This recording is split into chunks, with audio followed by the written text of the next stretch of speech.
Deportation has been with us almost as long as the Republic itself. It is never just a matter of paperwork. It is a blunt instrument, a way for the powerful to say, "You are not one of us. You do not belong." In the late 19th century, thousands of Chinese immigrants helped carve tunnels through the Sierra Nevada, laid the tracks that bound a continent, and built the cities of the West.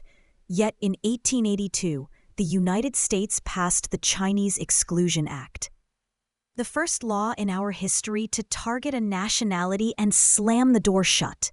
The very people who helped build America's infrastructure were painted as threats to its survival. The message was clear. Your labor is welcome, but your presence is not. That same story played out again in the 1930s. During the Great Depression, when jobs were scarce, blame was easy to shift. Mexican immigrants and Mexican Americans, many of them born in this country, became targets. Across the Southwest, local authorities rounded up families, loaded them onto trains and buses, and forced them across the border. Historians estimate over 1 million people were expelled. More than half were U.S. citizens. Children who spoke only English found themselves in villages in Mexico, exiled from the only home they had ever known. 2 decades later, in 1954, came Operation Wetback. In partnership with growers, the U.S. had created the Bracero program, inviting Mexican laborers north to harvest the fields. But when political pressure mounted, those same workers were suddenly cast as invaders. Immigration agents swept through neighborhoods and workplaces. Families were separated. Over 1 million were deported, many in brutal conditions. Some crammed onto ships and left on remote beaches. The contradiction could not be clearer. When their labor was needed, they were celebrated. When it was not, they were discarded. The cycle continued into the modern era. After the attacks of September 11th, entire communities of Arabs, Muslims, and South Asians came under suspicion. Thousands were detained without charges, some deported for minor visa infractions. Men were forced to register with the government simply because of their nationality or religion. For them, deportation was not about crime, it was about identity.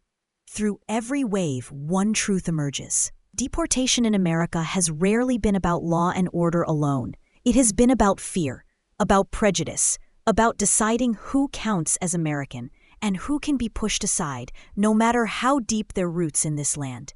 This history forces us to confront a difficult question. If America is a nation of immigrants, why has it so often treated immigrants as temporary, conditional, and disposable? Who gets to claim America as home, and who is told, time and again, to go back? What makes this history even more striking is how the nation began. In the early years of the Republic, the United States had no immigration restrictions at all.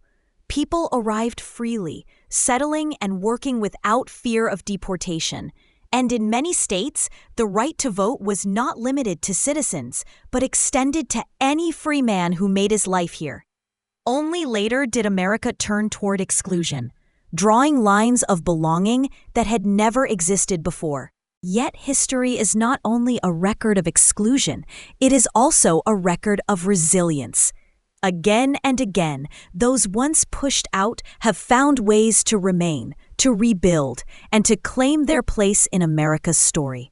If belonging can be denied, it can also be reimagined. And it is up to us to imagine a nation where no one is told they do not belong. Thanks for watching Hot LZ.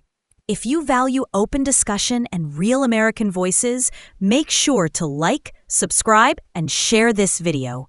And join the conversation at hotlz.com.